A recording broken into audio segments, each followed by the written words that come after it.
আসসালামু আলাইকুম।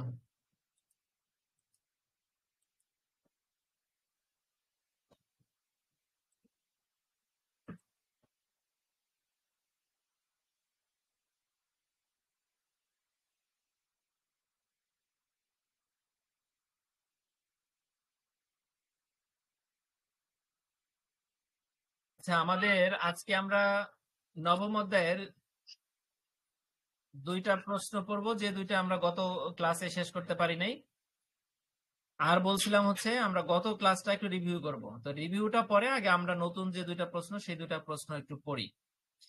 এই দুটো প্রশ্ন হয়ে গেলে আমাদের কিন্তু দশম ব্যাচের ভাই বোনদেরকে নিয়ে নবম ব্যাচ সাথে আমরা মৌলিক ব্যবস্থাপনা কিন্তু শেষ করে ফেললাম, এবং ধারাবাহিকভাবে খুব সুন্দরভাবে ক্লাসগুলো হয়েছে। যারা শুরু থেকে ছিলেন তারা জানেন।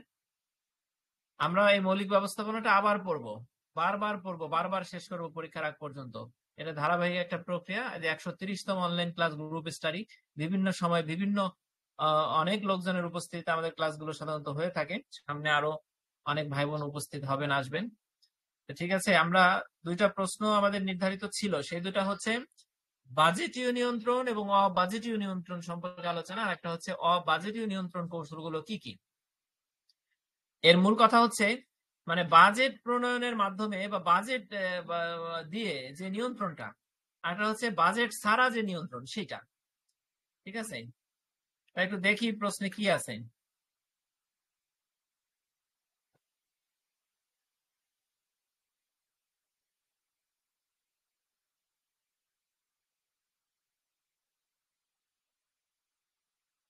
আচ্ছা, বাজেটীয় নিয়ন্ত্রণ কি আর অবাজেটীয় নিয়ন্ত্রণ কি, এই সম্পর্কে আছে আলোচনা। দেখেন, এই প্রশ্নটা যদি পরীক্ষা আসে তাহলে আপনি কিভাবে লিখবেন।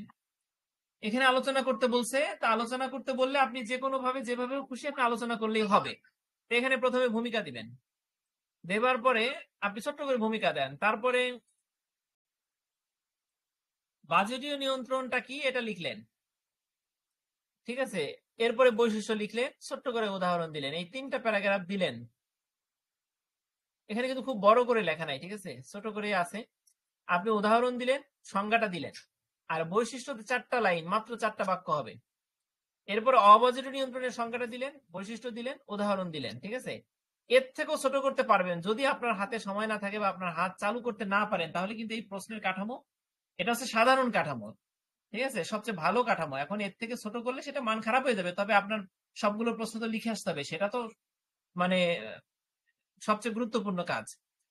সেজন্য আপনি যদি এই বাজেটের অপশন, বৈশিষ্ট্যের অপশনটা আপনি দিতে না পারেন, তাহলে এটাকে আপনি এই এই এক নম্বরের সংজ্ঞার মধ্যে আপনি বৈশিষ্ট্য আকারে দুইটা তিনটা লাইন ঢুকাই দিতে পারেন।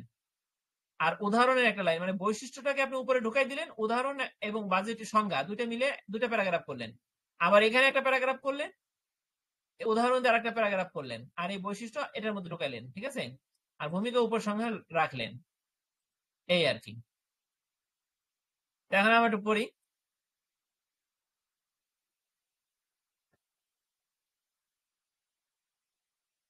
দেখেন, বাজেটীয় নিয়ন্ত্রণ এবং অবাজেটীয় নিয়ন্ত্রণ দুটি গুরুত্বপূর্ণ নিয়ন্ত্রণ প্রক্রিয়া, যা একটি প্রতিষ্ঠানের কার্যক্রম পরিচালনা ও লক্ষ্য অর্জনে ব্যবহৃত হয়। এদের মধ্যে মূল পার্থক্য হলো, বুঝেন কিন্তু, মূল পার্থক্য হলো বাজেটীয় নিয়ন্ত্রণে একটি নির্দিষ্ট বাজেট তৈরি করা হয়, আর অবাজেটীয় নিয়ন্ত্রণে কোনো নির্দিষ্ট বাজেটের অধীনে কর্মক্ষমতা পর্যবেক্ষণ করা হয় না। নিয়ন্ত্রণ মানে তো পর্যবেক্ষণ করা, ঠিক না, দেখা, দেখার পরে নিয়ন্ত্রণ, কন্ট্রোল। এখন এখানে এই দুটার মূল কথা হচ্ছে বাজেটীয় নিয়ন্ত্রণে নির্দিষ্ট বাজেট তৈরি করা হয় এবং ওই বাজেট অনুযায়ী কাজ হচ্ছে কিনা, বাজেট ফিল আপ হচ্ছে কিনা, বাজেট ঠিক আছে কিনা, এই বিষয়টা দেখা হয় বাজেটীয় নিয়ন্ত্রণে। আর অবাজেটীয় নিয়ন্ত্রণে নির্দিষ্ট কোনো বাজেটের অধীনে পর্যবেক্ষণ হয় না। এই হলো ভূমিকা। এখন আপনি ভিতরে আরো বুঝবেন বিষয়গুলো। বাজেটীয় নিয়ন্ত্রণ কাকে বলে এবার দেখেন। Budgetary control. বাজেটীয় নিয়ন্ত্রণ এমন একটি নিয়ন্ত্রণ প্রক্রিয়া যেখানে একটি প্রতিষ্ঠানের পরিকল্পিত আয় ব্যয়ের, এই দেখলেন, আমরা জানি যে বাজেট মানে হচ্ছে আয় এবং ব্যয়ের পরিকল্পনা। মানে আয় কোথা থেকে করবেন আর ব্যয় কিভাবে কোথা থেকে করবেন, কিভাবে করবেন, এইটার পরিকল্পনারই তো বাজেট, আমরা জানি। তা পরিকল্পিত আয় ব্যয়ের একটা নির্দিষ্ট সীমা বা যে বাজেটটা, সেটা নির্ধারণ করা হয় একটা প্রতিষ্ঠানের জন্য এবং তার প্রেক্ষিতে নিয়ন্ত্রণ করা হয়। ঠিক আছে? সেটা হচ্ছে বাজেটীয় নিয়ন্ত্রণ। তাহলে সংজ্ঞাটা আপনি কি লিখবেন আবার পড়ি। বাজেটীয় নিয়ন্ত্রণ এমন একটি নিয়ন্ত্রণ প্রক্রিয়া যেখানে একটা প্রতিষ্ঠানের পরিকল্পিত আয় ব্যয়, পরিকল্পিত কথাটা লিখবেন। কারণ বাজেট মানেই তো পরিকল্পনা। পরিকল্পিত আয় ব্যয়ের একটি নির্দিষ্ট সীমা বা বাজেট। মানে বাজেট মানে তো নির্দিষ্ট এত টাকার মধ্যে এত টাকা ইনকাম করবেন পরিকল্পনা করলেন। এই খাত থেকে ইনকাম করবেন আর এত টাকা ব্যয় করবেন। মানে টাকা থাকুক বা না থাকুক বাজেট করা যায়। আপনি সেভাবে বাজেট করলেন, সেই অনুযায়ী আপনি আয় করলেন, সেই অনুযায়ী ব্যয় করলেন। ঠিক আছে? তার প্রেক্ষিতে আপনি কার্যক্রম মূল্যায়ন করলেন। এইটা হলো বাজেটীয় নিয়ন্ত্রণের সংজ্ঞা। এতটুকু সংজ্ঞা দিলে হয়ে যাবে। আচ্ছা, এরপরে বৈশিষ্ট্য আলাদাভাবে দিতে না পারলে আমি তো আগেই বলছি কি করবেন। বৈশিষ্ট্যের একটু পড়ি দেখেন। বাজেট প্রস্তুতি। প্রথম বৈশিষ্ট্য হচ্ছে বাজেটীয় নিয়ন্ত্রণে বাজেট প্রস্তুতি। নির্দিষ্ট সময়ের জন্য বাজেট সাধারণত নির্দিষ্ট সময়ের জন্য হয় ১ বছর বা অন্যান্য সময়ের জন্য হতে পারে। নির্দিষ্ট সময়কালের জন্য আয়, ব্যয় এবং আর্থিক প্রবাহ। আয়, ব্যয় মানে কয় টাকা আয় করবেন, কয় টাকা ব্যয় করবেন। আর্থিক প্রবাহ মানে টাকা আসা যাওয়া এইটা। এইটার একটা পূর্বাভাস নির্ধারণ করবেন যে এই খাত থেকে ইনকাম হতে পারে, এই খাতে আমার এত টাকা ব্যয় করব। এটা হচ্ছে বাজেট প্রস্তুতি। ১ নাম্বার গেল। ২ নাম্বারে হচ্ছে প্রতিষ্ঠানের লক্ষ্য অনুসারে বাজেট। এখন বাজেট তো প্রতিষ্ঠানের লক্ষ্যের বাইরে করলে হবে না। প্রতিষ্ঠানের লক্ষ্য কি? অনেক মুনাফা অর্জন, হ্যাঁ? বা এতগুলো প্রোডাক্ট বিক্রি। এই যদি লক্ষ্য হয় বা এত নতুন একটা কোম্পানি প্ল্যান প্রস্তুত করা, এটা যদি লক্ষ্য হয় তাহলে আপনার বাজেটটাও সে অনুযায়ী হবে, সংগতিপূর্ণ হতে হবে। আর প্রতিষ্ঠানের লক্ষ্য যা তার বাইরে যদি বা তার থেকে কম যদি বাজেট প্রণয়ন করেন তাহলে তো হবে না। সে কথা বলছেন। ৩ নম্বরে হচ্ছে পদক্ষেপ গ্রহণ। বাজেট প্রস্তুত করলেন, লক্ষ্য অনুযায়ী বাজেট করলেন। এখন তো পদক্ষেপ মানে হচ্ছে আপনার কাজ শুরু করতে হবে। কাজ শুরু করলেন, কিন্তু যদি দেখেন যে কোথাও কোনো মানে বা পরিকল্পনার সাথে বা বাজেটের সাথে কাজের কোনো অমিল পাচ্ছেন, তখন কিন্তু সাথে, সাথে ওই পদক্ষেপ চলাকালীন, কাজ চলাকালীন সময় সংশোধন করতে হবে। সেটা ওই পদক্ষেপ গ্রহণের পয়েন্টের মধ্যে সংশোধনের কথা বলা আছে। কেউ পারলে আরেকটা পয়েন্ট দিয়ে সংশোধনের কথা লিখতে পারে। আচ্ছা, ৪ নাম্বারে কি আছে? পরিসংখ্যান এবং মূল্যায়ন। দেখেন, আপনি যে বাজেট করলেন, বাস্তব ফলাফলের মধ্যে অবশ্যই কিন্তু ব্যবধান পাবেন বা ব্যবধান তৈরি হতে পারে। সেইগুলো উল্লেখ করে বিশ্লেষণ করতে হবে এবং সেটা তো বিশ্লেষণ করতে গেলে আর্থিক জিনিস, আর্থিক আয় ব্যয় বিশ্লেষণ করতে গেলেই তো পরিসংখ্যানের কথা আসে। ঠিক আছে? তার মানে আপনি পরিসংখ্যান করলেন আপনার আয় ব্যয়, বাজেট এবং বাস্তবতার সাথে। করার পরে পরিসংখ্যান দেখে আপনি মূল্যায়ন করলেন যে আসলে আপনার বাজেটীয় নিয়ন্ত্রণটা ঠিকমতো হচ্ছে কিনা। ঠিক আছে? তাহলে বাজেট কাকে বলে আর বাজেটের বৈশিষ্ট্যটা কি? আপনি মাথার মধ্যে কল্পনা করেন যে ছোট্ট করে বাজেটের ২ টা বাক্যে সংজ্ঞা দিলেন। বাজেটের ৪ টা বৈশিষ্ট্য দিলেন। বৈশিষ্ট্য ৪ টা কি ছিল? বাজেট প্রস্তুতি, প্রতিষ্ঠানের লক্ষ্য অনুসারে বাজেট, পদক্ষেপ গ্রহণ, পরিসংখ্যান এবং মূল্যায়ন। ঠিক আছে? পরিসংখ্যান মানে হচ্ছে এই বাজেটীয় নিয়ন্ত্রণ কেন্দ্রিক পরিসংখ্যান এবং বাজেট অনুযায়ী নিয়ন্ত্রণ ঠিকমতো হচ্ছে কিনা সেটার মূল্যায়ন। পরিসংখ্যান দেখে মূল্যায়ন করবেন। ঠিক আছে? এই হলো কথা। তাহলে উদাহরণটা কি দেখেন? একটি কোম্পানি বছরের জন্য বিক্রয় বাজেট তৈরি করতে পারে। প্রকৃত বিক্রয়ের সাথে তার তুলনা করতে পারে। মানে আপনি বিক্রয় বাজেট বলতে আপনি এই প্রোডাক্ট গুলো বিক্রয় করার জন্য কি, কি উৎপাদন করতে হবে সেটার জন্য আপনি বাজেট করলেন। তারপরে আপনি কতগুলো প্রোডাক্ট বিক্রি করবেন সেটার জন্য বাজেট করলেন। বিপণন করার জন্য কিছু খরচ থাকে। মার্কেটিং করার জন্য বিভিন্ন খরচ থাকে। পরিবহন থেকে শুরু করে বিজ্ঞাপন। সেইগুলো কত টাকা খরচ করবেন মানে এই যে একটা পরিকল্পনা। এটা হচ্ছে বিক্রয় বাজেট। এই বিক্রয় বাজেট আপনি তৈরি করতে পারেন এবং আপনি বিক্রয় বাজেট তৈরি করার পরে আপনার বাস্তব যে ফলটা আপনি পেলেন, কতগুলো বাজেট অনুযায়ী বিক্রয় করতে পারলেন কিনা সেটার সাথে তুলনা করতে পারেন আপনি। ঠিক আছে? তুলনা করে যদি দেখেন যে আসলে আপনার বাজেট অনুযায়ী এটা হয় নাই, বিক্রয়টা হয় নাই, তাহলে আপনি সেই জায়গায় সংশোধনমূলক পদক্ষেপ নিতে পারেন। আর এই যে প্রক্রিয়াটা এটাই হচ্ছে বাজেটীয় নিয়ন্ত্রণ। ঠিক আছে? মানে বাজেট তৈরি করলেন, বাজেট অনুযায়ী কাজ করলেন, কাজ যদি ভুল হয়, কম হয়, বেশি হয়, সংশোধনমূলক পদক্ষেপ নিলেন। এটা হচ্ছে বাজেটীয় নিয়ন্ত্রণ। ঠিক আছে? ওকে। তাহলে বাজেটীয় নিয়ন্ত্রণটা কি হয়ে গেল? এবার অবাজেটীয় নিয়ন্ত্রণটা আমরা পড়ি। দেখেন, অবাজেটীয় নিয়ন্ত্রণ হলো সেই ধরনের নিয়ন্ত্রণ ব্যবস্থা যেখানে কোনো নির্দিষ্ট বাজেট তৈরি করা হয় না বা হলেও সেই বাজেটকে বাইরে রেখে অন্য দিক দিয়ে নিয়ন্ত্রণ চলে, অন্য কোনো কাজ দিয়ে নিয়ন্ত্রণ চলে যেখানে সরাসরি বাজেটের বিষয়টা আসবে না। যদিও বাজেট সবকিছুর সাথে সম্পৃক্ত প্রতিষ্ঠানের, তারপর বাজেটের বিষয়টা সরাসরি আসে না। সেইটা হচ্ছে অবাজেটীয় নিয়ন্ত্রণ। যেমন কি দেখেন, আমরা সংজ্ঞাটা একটু পড়ি আবার। এই যে অবাজেটীয় নিয়ন্ত্রণ হলো সেই ধরনের নিয়ন্ত্রণ ব্যবস্থা যেখানে কোনো নির্দিষ্ট বাজেট তৈরি করা হয় না, বরং বিভিন্ন কার্যকলাপ এবং আয় ব্যয়ের পর্যালোচনা এবং মূল্যায়ন করা হয় অন্যান্য পদ্ধতি এবং সূচকের মাধ্যমে। কথা কি বুঝতে পারছেন? আয় ব্যয়ের পর্যালোচনা মূল্যায়ন সবকিছুর ভিতর থাকে। একটা কর্মী কাজ করতেছে, তার পেছনে তো আয় হয়, ব্যয় হয়। তার মানে আয় ব্যয়ের বিষয়টা থাকবে পরোক্ষভাবে, কিন্তু সরাসরি আসবে না। অন্য মাধ্যমে আপনি মূল্যায়ন করবেন। সেটা হচ্ছে অবাজেটরি নিয়ন্ত্রণ বা নন বাজেটারি কন্ট্রোল। ঠিক আছে? তাহলে বাজেটীয় নিয়ন্ত্রণ আর অবাজেটরি নিয়ন্ত্রণ কিন্তু খুব সহজ জিনিস। আপনি বুঝতে পারলে বানাই লিখতে পারবেন। ঠিক আছে? যদি কোনো প্যারাগ্রাফ কেউ অস্পষ্ট থাকে আমাকে বললে আমি আবার পড়বো। অবাজেটরি নিয়ন্ত্রণের বৈশিষ্ট্যগুলো এবার দেখবো, দেখেন।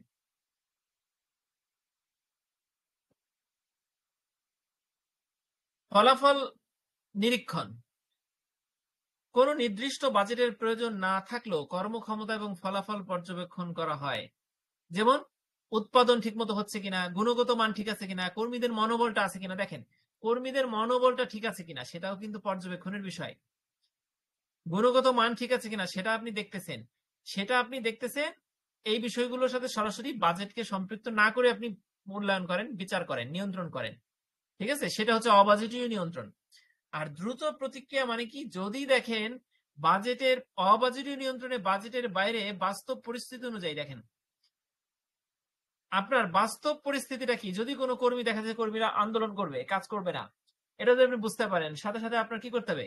নিয়ন্ত্রণ ব্যবস্থা নিতে হবে, তাদেরকে বরখাস্ত করতে হবে, না হয় তাদের বিরুদ্ধে আপনার তাদের সমস্যাগুলো সমাধান করতে হবে। এই যে বিষয়গুলো, এই বিষয়গুলো অবাজেটীয় নিয়ন্ত্রণের অন্তর্ভুক্ত বিষয়। ঠিক আছে? দ্রুত প্রতিক্রিয়া বলতে আপনি দ্রুত সিদ্ধান্ত গ্রহণ করবেন, দ্রুত সেটা নিয়ন্ত্রণ আরোপ করবেন সেখানে। আচ্ছা, ৩ নাম্বার বৈশিষ্ট্যটা হচ্ছে সাধারণ পর্যবেক্ষণ। ব্যবসায়িক কার্যকলাপের ফলাফল নিরীক্ষণ করা হয় এবং তা সংশোধন করা হয়। ব্যবসায়িক কার্যক্রম ঠিক মতন চলতেছে কিনা, বাজার ব্যবস্থাপনা হচ্ছে কিনা, মার্কেটিংটা ঠিক মতো হচ্ছে কিনা। ঠিক আছে? তারপরে প্রতিযোগিতার যারা প্রতিযোগী আছে তারা কি কি করতেছে, এই বিষয়গুলো চিন্তা ভাবনা করতেছেন, দেখতেছেন, নিরীক্ষণ করতেছেন। ভুল হলে আপনার কোম্পানি সংশোধন করতেছেন। এই বিষয়গুলো হচ্ছে সাধারণ পর্যবেক্ষণ। সাধারণ বলতে নরমাল না, সাধারণ বলতে কমন। ঠিক আছে? কমন পর্যবেক্ষণ। এই হলো অবাজেটরি নিয়ন্ত্রণের বৈশিষ্ট্য। উদাহরণ কি? দেখেন, কর্মীদের উৎপাদনশীলতা, তাদের সন্তুষ্টি, কাজের প্রতি তাদের মনোভাব। দেখছেন? কাজের প্রতি তাদের মনোভাব কি, সেটা সরাসরি বাজেটীয় বিষয়গুলো আসবে না। কিন্তু বাজেট তো তাদের বেতন ভাতা, তাদের নিয়োগ দিচ্ছেন, বেতন ভাতা দিতে হবে, কিন্তু তাদের মনোভাবটা কি? মনোভাবটা আলাদা বিষয়, অবাজেটীয় কথাবার্তা।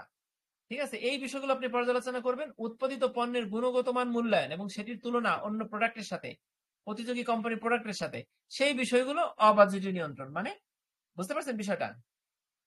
আপনি প্রোডাক্ট উৎপাদন করলেন, উৎপাদনের উপকরণ কিনলেন, সেটা হচ্ছে বাজেটীয় নিয়ন্ত্রণ। কিন্তু ওইটার মানটা কি? ভালো, অনেক ইনভেস্ট করছেন, কিন্তু মানটা তো আপনার আলাদা বিষয়। অনেক ইনভেস্টের পরও ভালো উৎপাদন, ভালো মানের উৎপাদন অনেক সময় হয় না, বা দুই একটা প্রোডাক্ট ত্রুটিপূর্ণ থাকতে পারে, সেটা দেখতে হবে। সেইটা দেখাটা বা সেই বিষয়গুলো হচ্ছে অবাজেটীয় নিয়ন্ত্রণ। বুঝতে পারছেন আপনারা? এই প্রশ্নের কোনো আছে? মোটামুটি কি আমি সক্ষম হয়েছি বুঝাইতে? এরপরে উপসংহার। বুঝতে পেরেছি। জি ভাই, জি। জি, আচ্ছা, থ্যাংক ইউ। এবার দেখেন, একটি আর্থিক উপসংহারটা বুঝেন আপনারা, তাহলে আপনারা বানাই লিখতে পারেন প্রশ্নটা। বাজেটীয় নিয়ন্ত্রণ একটি আর্থিক দৃষ্টিকোণ থেকে প্রতিষ্ঠানের কার্যক্রম পর্যালোচনা করে। কিসের দৃষ্টিকোণ থেকে? আর্থিক, টাকা পয়সার দিক দিয়ে। নির্দিষ্ট বাজেট এবং আর্থিক পরিকল্পনা ভিত্তিক কর্মক্ষমতা মূল্যায়ন করে। মানে আপনি আমাকে 20,000 টাকা বেতন দিচ্ছেন, এখন আপনি মূল্যায়ন করবেন যে 20,000 টাকার কাজ করতেছি কিনা আমি। এটাকে বাজেটীয় নিয়ন্ত্রণ।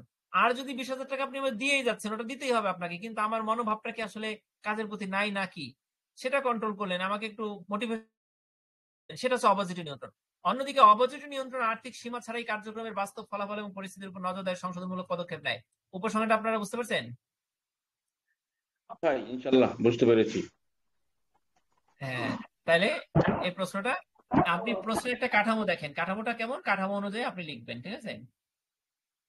আচ্ছা, তাহলে আমাদের একটা প্রশ্ন হলো, আমাদের কিন্তু আজকে মৌলিক ব্যবস্থাপনা কিন্তু শেষ হয়। দেখেন, প্রত্যেক 9টা অধ্যায়ের ইম্পর্টেন্ট প্রশ্নগুলো নবম দশম ব্যাচের জন্য আমরা কিন্তু বারবার এইভাবে সুন্দর করে পড়াইছি। আপনারা যারা ছিলেন না, এই ভিডিওগুলো একসাথে আমি দিয়ে দেবো। এই ভিডিওগুলো আপনারা সব দেখলে এখানে পূর্ণাঙ্গ একটা মানে সমাধান পাবেন। মৌলিক ব্যবস্থাপনায় কোনো সংশয় থাকবে না, মৌলিক ব্যবস্থাপনায় কোনো বিকল্প চিন্তা করতে হবে না। খালি মনোযোগ দিয়ে লেকচার গুলো শুনবেন, বই বা নোট হাতে নিয়ে পড়বেন। ঠিক আছে? আর হাতটা চালু করবেন, তাতেই আপনার কিছু তাকান, কারো দিকে তাকান লাগবে না। পরীক্ষার হলে আপনি নিশ্চিন্তে পাশ করে আসবেন, ভালো রেজাল্ট করে আসবেন। আচ্ছা, তাহলে একটা প্রশ্ন কিন্তু আমাদের হয়ে গেল। বাজেটীয় নিয়ন্ত্রণ আর অবাজেটীয় নিয়ন্ত্রণ সম্পর্কে আলোচনা। আমাদের আর একটা প্রশ্ন বাকি আছে এই পুরো মৌলিক ব্যবস্থাপনা শেষ করতে। সেই প্রশ্নটা হচ্ছে এই যে অবাজেটারি নিয়ন্ত্রণ কৌশল। অবাজেটারি বা অবাজেটীয়, ইংরেজিতে অবাজেটারি, আর বাংলায় বলি আমরা অবাজেটীয়। ঠিক আছে? আচ্ছা, তাহলে অবাজেটারি নিয়ন্ত্রণ কৌশল কি? একটু আগে তো নিয়ন্ত্রণ পড়াইলাম, এখন আপনি কিভাবে অবাজেটীয় পদ্ধতিতে নিয়ন্ত্রণ করবেন সেটার কৌশলগুলো কি কি? এখানে আছে 8টা কৌশল, আপনি চাইলে কমাইতে পারেন। ঠিক আছে? যেহেতু কৌশলের কথা বলছে এখানে, আপনি চাইলে 5টা কৌশল দিয়ে যদি বোঝাতে পারেন স্যারকে যে এই 5টাই কৌশল, তাহলে হবে, 5টাই আপনি মার্কস পাবেন। আমি সর্বোচ্চ 8টা দিছি, আপনার এখান থেকে কমাবেন প্রয়োজনে। তা আমরা একটু পড়ি। দেখেন, এই যে ভূমিকাটা আছে না, এই ভূমিকাটা আপনি চাইলে ওই যে উপরের যে প্রশ্নটা পড়ছেন না, এখান থেকে আপনি এই ভূমিকাটা দিয়ে দিতে পারেন। না, এই ভূমিকাটা দিলে হবে না, কারণ এটা তো বাজেটীয় এবং অবাজেটীয় দুইটার মিলে। আপনি এখানে বাজেটীয় নিয়ন্ত্রণের, সরি আমরা তো অবাজেটীয় পড়বো, অবাজেটীয় নিয়ন্ত্রণের সংখ্যাটা দিয়ে দিতে পারেন ভূমিকায়, নতুন করে পড়তে হবে না, এটা দিয়ে দিলেই হবে। তারপরে আমি পড়ি, দেখেন, অবাজেটীয় নিয়ন্ত্রণ বা নন বাজেটারি কন্ট্রোল একটি নিয়ন্ত্রণ প্রক্রিয়া যেখানে কোনো নির্দিষ্ট বাজেটের অধীনে কর্মক্ষমতা মূল্যায়ন করা হয় না, বরং বিভিন্ন অ-আর্থিক এবং পরিচালনামূলক সূচক ব্যবহার করে, দেখছেন, অ-আর্থিক এবং পরিচালনামূলক সূচক ব্যবহার করে কার্যক্রম পর্যবেক্ষণ করা হয় এবং নিয়ন্ত্রণ করা হয়। এটি সেসব ক্ষেত্রে ব্যবহৃত হয় যেখানে আর্থিক সীমাবদ্ধতার বাইরে কর্মক্ষমতা মূল্যায়ন এবং সিদ্ধান্ত গ্রহণের প্রয়োজন হয়। আর্থিক সীমাবদ্ধতার বাইরে মানে অর্থের যে হিসাব নিকাশ তার বাইরে, বুঝতে পারছেন? আর্থিক সীমাবদ্ধতার বাইরে বলতে ওইটা বোঝাইছে। তাহলে অবাজেটীয় নিয়ন্ত্রণের কৌশলগুলো কি কি আমরা এবার পড়বো। দেখেন, প্রথম কৌশল হচ্ছে কর্মক্ষমতা বিশ্লেষণ। মানে আপনি আমার কর্মক্ষমতাটা দেখলেন, আমি কাজ করতেছি কিনা, কাজ আমার হয় কিনা ঠিক মতো, আমি চেষ্টা করি কিন্তু আমার আসলে ভালোভাবে কাজ করার সক্ষমতা নাই। আমার সার্টিফিকেট আছে কিন্তু আমি কাজ করতে পারি কি পারি না, পারফরমেন্স আমার কম থাকতে পারে বা বেশি থাকতে পারে, সেই বিষয়টা আপনার দেখতে হবে। ঠিক আছে? সেটা হচ্ছে কর্মক্ষমতা বিশ্লেষণ। মানে নির্দিষ্ট সময়ে নির্দিষ্ট উপাদান ব্যবহার করে নির্দিষ্ট মানদণ্ডে, ঠিক আছে, একজন কর্মী কতটুকু উৎপাদন দিতে পারতেছে সেটা আপনি যাচাই করলেন অন্যের সাথে অথবা তার নিজস্ব সক্ষমতা দিয়ে। এটা হচ্ছে কর্মক্ষমতা বিশ্লেষণ, এখানে বাজেটের বিষয় আসবে না। একটা গেল। 2 নম্বরে কি আছে দেখেন, বিশেষ ফলাফল প্রতিবেদন। মানে একটা সমস্যা বা পরিবর্তনের প্রয়োজন যদি দেখা দেয় তাহলে আমরা কিন্তু প্রতিবেদন তৈরি করি। কোথায় দুর্ঘটনাগুলো একটা প্রতিবেদন তৈরি করি না, যে এই দুর্ঘটনার যাবতীয় বিষয়গুলো তুলে আনো, কেন দুর্ঘটনা ঘটলো, দুর্ঘটনার ঘটনার পিছনে কারা দায়ী, ভবিষ্যতে এটা প্রতিরোধ করার জন্য কি করতে পারি, এটা একেই তো প্রতিবেদন বলে। এই বিশেষ ঘটনার প্রেক্ষিতে যে প্রতিবেদনটা আসবে, আপনি এই প্রতিবেদনের মাধ্যমে আপনি পরিস্থিতি দেখলেন, বুঝলেন এবং প্রতিবেদনে যা আছে সেই অনুযায়ী আপনি নিয়ন্ত্রণ আরোপ করলেন, তাহলে এটাই হচ্ছে অবাজেটারি নিয়ন্ত্রণের আরেকটা কৌশল। দুইটা গেল।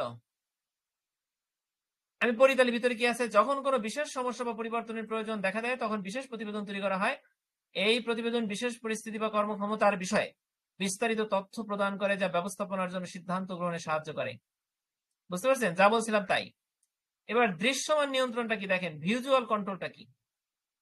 আপনি একটা কর্মীর কাছে গেলেন, সে কাজ করতেছে মেশিনে, সেখানে দেখলেন তার উৎপাদন লাইনের গতি দেখলেন, তার দক্ষতা দেখলেন, তার সময়সীমা দেখলেন, কত সময়ের মধ্যে কাজ করতে সেটা দেখলেন।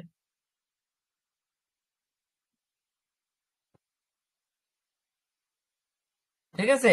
এইগুলো পর্যবেক্ষণ করলেন, এইটা, অথবা দেখেন সমস্যার সমাধান ইত্যাদি ইত্যাদি ব্যাপারে ইনফোগ্রাফিক্স বা প্রদর্শনী ব্যবহার করা। দৃশ্যমান নিয়ন্ত্রণ মানে আপনি সরাসরি দেখলেন, না হয় সিসি ক্যামেরার মাধ্যমে দেখলেন, অথবা আপনি ইনফোগ্রাফিক্স মানে যে গ্রাফিক্সে তথ্য এবং তথ্যচিত্র দুটো থাকে একসাথে, এই ধরনের প্রদর্শনী ব্যবহার করে আপনি দেখলেন কাজ কিভাবে হচ্ছে, নিয়ন্ত্রণ আরোপ করলেন, সেটাই হচ্ছে দৃশ্যমান নিয়ন্ত্রণ। ঠিক আছে? এরপরে দেখেন 4 নম্বরে কি আছে, কর্মী মনোবল মূল্যায়ন। কর্মীর মনোবলটা মূল্যায়ন করতে পারলে তার দ্বারা কতটুকু কাজ হবে, প্রতিষ্ঠানের ভবিষ্যৎ কি সেটা কিন্তু বোঝা যায়। যে প্রতিষ্ঠানের কর্মীরা মনোবল হারাই ফেলছে সেখানে দেখবেন যে মাস শেষে অবশ্যই প্রোডাক্ট খারাপ হয়েছে, না হয়তো প্রোডাক্ট কমে গেছে, উৎপাদন কমে গেছে। ঠিক আছে? কোনো না কোনো দিক দিয়ে সমস্যা বা কাস্টমারে কমপ্লেন দিচ্ছে। মনোবলের কারণে ওই সমস্যাগুলো তৈরি হয়ে যাচ্ছে। এখানে কি বলছে, কর্মীদের মনোবল এবং মনোভাবের পর্যবেক্ষণ একটি অবাজেটরি নিয়ন্ত্রণ কৌশল। কর্মীদের সন্তুষ্টি, কাজের প্রতি আগ্রহ, সমস্যা চিহ্নিত করে তার ভিত্তিতে ব্যবস্থা নেওয়া, এই বিষয়গুলো হচ্ছে কর্মী মনোবল মূল্যায়ন। ঠিক আছে, তাহলে আমরা যে চারটা পড়লাম, প্রথম চারটা কি আবার একটু পড়ি, দেখেন। কর্মক্ষমতা বিশ্লেষণ, বিশেষ ফলাফল প্রতিবেদন, দৃশ্যমান নিয়ন্ত্রণ, কর্মী মনোবল মূল্যায়ন। আপনি এইভাবে আস্তে আস্তে প্রত্যেকটা পয়েন্ট মাথার মধ্যে ঢুকান, বুঝেন, পড়েন, তার মানে বানাই লিখতে পারবেন তখন। আচ্ছা, পরের চারটা কি দেখেন। মান নিয়ন্ত্রণ, কোয়ালিটি কন্ট্রোল। আপনি প্রোডাক্ট তৈরি করার পেছনে ইনভেস্ট করছেন, কি কি লাগবে দিচ্ছেন, সেই অনুযায়ী টাকায় প্রোডাক্ট বিক্রি হচ্ছে, এটা হচ্ছে বাজেটীয় নিয়ন্ত্রণ। আর অবাজেটীয় নিয়ন্ত্রণটা কি? প্রোডাক্টের পিছনে ইনভেস্ট করছেন কিন্তু মানটা তারপরেও ভালো হচ্ছে না। ঠিক আছে, তাতে ইনভেস্টের দোষ না এখানে। এখন কিসের সমস্যা, সেটা সেই নিয়ন্ত্রণটাই হচ্ছে আপনার অবাজেটরি নিয়ন্ত্রণ, যেটা আপনি মান নিয়ন্ত্রণে ব্যবহার করবেন। ঠিক আছে, প্রতিষ্ঠান তার মানদণ্ড পূরণ করতেছে কিনা প্রোডাক্ট উৎপাদনের ক্ষেত্রে, ঠিক আছে, গুণগত মান ঠিক আছে কিনা এটা পরীক্ষা করে দেখা, বা কোনো লটের প্রোডাক্ট থেকে কিছু নমুনা নিয়ে পরীক্ষা করে দেখা, এগুলো হচ্ছে মান নিয়ন্ত্রণ। এবং এটা অবাজেটরি নিয়ন্ত্রণের আর একটা কৌশল। আচ্ছা, এরপর আর একটা আছে, দেখেন, স্ট্যান্ডার্ড অপারেটিং প্রসিডিউর বা এসওপি। এসওপি মানে কাজ করার জন্য যে স্ট্যান্ডার্ড যে নিয়ম নীতিগুলো আছে, পদ্ধতিগুলো আছে, সেটা হচ্ছে এসওপি। এইগুলো কর্মীরা নির্দিষ্ট এই নিয়মগুলো ফলো করতেছে কিনা, এটা মেনে প্রতিষ্ঠান কাজ করতেছে কিনা, এবং এই নির্দেশিকা গুলো মানে সরবরাহ করা বা কর্মীদের এই ব্যাপারে ট্রেনিং দেওয়া, এই বিষয়গুলো অবাজেটরি নিয়ন্ত্রণের মধ্যে পড়ে। ঠিক আছে, এসওপি, এটা বুঝতে পারছেন? মান নিয়ন্ত্রণ এবং এসওপি ফলো করে প্রতিষ্ঠান কাজ করতেছে কিনা সেটা দেখা। এই কৌশলে প্রতিষ্ঠান নিয়মিত কার্যক্রমের জন্য একটি নির্দিষ্ট নির্দেশিকা বা প্রক্রিয়া স্থাপন করে, মানে এই নিয়ম অনুযায়ী কাজ করতে হবে, কর্মীদেরকে বলে দেওয়া হয়। কর্মীরা সেই নির্দিষ্ট পদ্ধতির অনুসরণ করে কাজ করে এবং কাজ করলো কিনা সেটা দেখা, সেই অনুযায়ী কাজ হচ্ছে কিনা সেটা হচ্ছে একটা নিয়ন্ত্রণ। তাহলে মান নিয়ন্ত্রণ, আর একটা হচ্ছে এসওপি, স্ট্যান্ডার্ড অপারেটিং প্রসিডিউর। তারপরে দুইটা আছে আরো কি দেখেন, ব্যক্তিগত মূল্যায়ন। মানে ম্যানেজার বা ব্যবস্থাপকরা সরাসরি কর্মীদের কাজ তত্ত্বাবধান করেন এবং অবশ্যই তার একটা ব্যক্তিগত মূল্যায়ন আছে, যে এই কর্মীটা কাজ করে কি করে না, আছে না? আছে। সেইটা দেখে, তার গতিবিধি দেখে, তার মান দেখে, তার কর্মক্ষমতা মনিটর করে আপনি কিন্তু তার উপর একটা ব্যক্তিগত তত্ত্বাবধান, পার্সোনাল সুপারভিশন করতে পারবেন, এবং করার পরে তাকে সতর্ক করতে পারবেন, না হলে তাকে আরো দক্ষ বানাইতে পারবেন। এটা একটা কি নিয়ন্ত্রণ বলেন তো? বাজেটরি, অবাজেটরি নিয়ন্ত্রণ। সমীক্ষা বা জরিপ, গ্রাহক, কর্মী, অন্যান্য স্টেক হোল্ডারদের কাছ থেকে ফিডব্যাক নেওয়া, সময়ে সময়ে তাদের পরীক্ষা বা অডিট পরিচালনা করা একটি অবাজেটরি নিয়ন্ত্রণ কৌশল। কর্মীদের কাছ থেকে ফিডব্যাক নেওয়া, কাজ ঠিক হচ্ছে কিনা, গ্রাহকদের কাছ থেকে যে ফিডব্যাকটা নেওয়া, প্রোডাক্ট গুলো তাদের সন্তোষজনক হচ্ছে কিনা, বা স্টেক হোল্ডার মানে বিভিন্ন পক্ষ, একটা প্রোডাকশনের সাথে জড়িত সমস্ত পক্ষ হচ্ছে স্টেক হোল্ডার, তাদের কাছ থেকে ফিডব্যাক নেওয়া, সময়ে সময়ে পরীক্ষা, অডিট চালানো, এই সব কিছু হচ্ছে অবাজেটরি নিয়ন্ত্রণ কৌশল। এটি প্রতিষ্ঠানের কর্মক্ষমতা এবং গ্রাহক সন্তুষ্টি মূল্যায়ন করতে সহায়ক, মানে গ্রাহকের সন্তুষ্টি এবং প্রতিষ্ঠানের কর্মক্ষমতা ঠিক আছে কিনা, এই দুইটা নিয়ন্ত্রণ করতে সক্ষম। তাইলে অবাজেটরি নিয়ন্ত্রণের 8টা কৌশল এখানে আছে, আপনি চাইলে 6টা দিতে পারবেন। ঠিক আছে, তাহলে হবে, কারণ এখানে 8টা দিতে কেন বলতেছি, নিষেধ করতেছি, কারণ এখানে 6টা দিলে আপনার অনেকগুলো কৌশলের কথা বলা আছে। ঠিক আছে, হবে যথেষ্ট। অবাজেটের নিয়ন্ত্রণ মূলত এমন একটি কৌশল যা নির্দিষ্ট কোনো বাজেট ছাড়াই কার্যক্রম করে। এগুলো সাধারণত আর্থিক পরিমাপক ব্যবহার করে।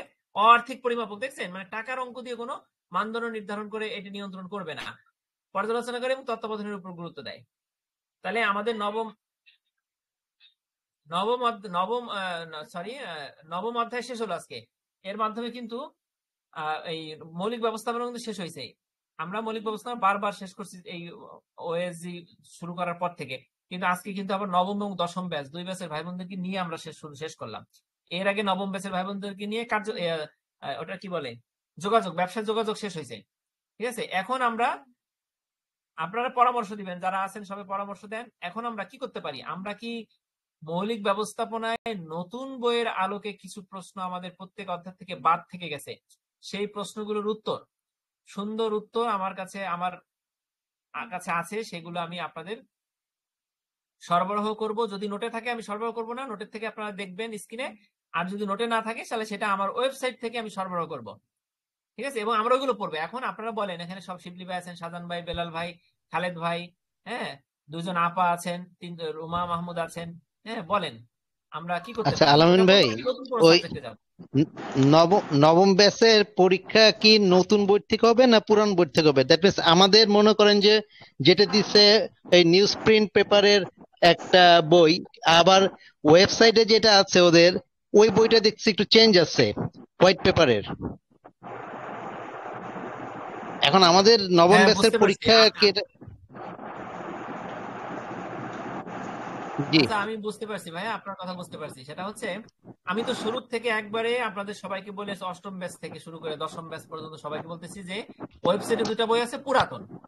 আর এই সবাইকে কিন্তু আবার পুরাতন বই সরাসরি হার্ড কপি দেয় নাই। যেমন আমাদের আপনি কোন ক্যাম্পাস ভাই, শিবলি ভাই? আমি এই আপনার বাংলা কলেজ। বাংলা কলেজ, হ্যাঁ। ঢাকা রিজিওনাল সেন্টারের অধীনে ওই নিউজ জি প্রিন্টের নতুন বইগুলো দিছে। আর আর আচ্ছা ঢাকার আচ্ছা বাইরে বিভিন্ন সেন্টারে বইগুলো আগে পুরাতন বই সেখানে থেকে গেছিল, ওখানে তাদেরকে ওই অফসেট পেপারের নতুন বই দিছে, ঠিক আছে? যেটা হচ্ছে ওয়েবসাইটে আছে, যে নতুন বই, সরি, জি ভুল জি হচ্ছে, পুরাতন বই দিছে তাদের। আমাদের আচ্ছা দিছে নিউজ নতুন প্রিন্টের বই। নতুন বই, আর ওনাদের পুরাতন বই দিছে। এখন আচ্ছা আমি আচ্ছা একটা আচ্ছা এক্সাম্পল দেই, তাহলে বুঝতে পারবেন। আমরা যে অষ্টম ব্যাচের ফার্স্ট সেমিস্টার পরীক্ষাটা দিলাম কিছুদিন আগে, জি ঠিক আছে? ওইখানে কিন্তু আমাদের পুরাতন বইয়ের আলোকে প্রশ্ন হয়েছে, এবং পুরাতন বইতে একটা অধ্যায় আছে মৌলিক ব্যবস্থাপনায়। আমি সেই অধ্যায়টা আপনাদের একটু দেখাই স্ক্রিনে। জি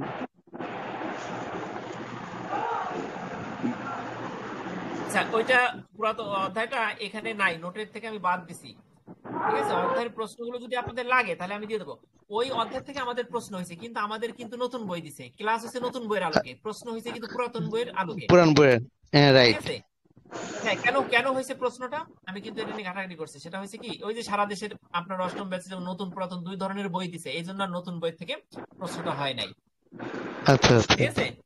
মানে মিক্সড করে এখন প্রশ্নটা করছে। আপনাদের হ্যাঁ হ্যাঁ হ্যাঁ, মিক্সড করে করছে। এমনকি দেখেন, একটা ওই যে পদ মূল্যায়ন, যেটা নতুন বইতে আপনাদের নাই, নতুন বইতে খুলে দেখেন, নাই, ওটা হ্যাঁ থেকে হ্যাঁ, প্রশ্ন পদ অ্যাকসেপ্ট করে। মূল্যায়ন নাই, এখানে, রাইট। হ্যাঁ, ওটা থেকে আসছে প্রশ্ন। এখন নবম ব্যাচে কোন প্রশ্নটা হবে সেটার জন্য আমি মোতাহার স্যারের সাথে আমি কথা বলি এই নিয়ে, কারণ আমি ফার্স্ট সেমিস্টারে উঠে গেছি, এখন ফার্স্ট সেমিস্টারের কথা বলবো, এই জন্য আমি বলি নাই ওনাকে, বলি নাই ওনাকে, ঠিক আছে? হয়তো বললে উনি বলতো, একটা সমাধান দিত।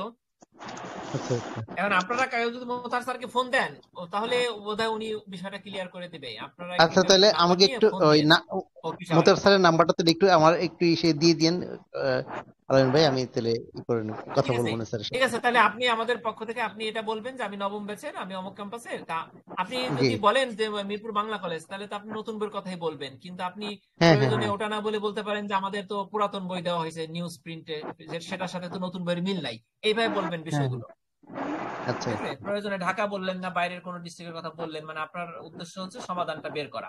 সমাধান নেওয়া, এখন রাইট।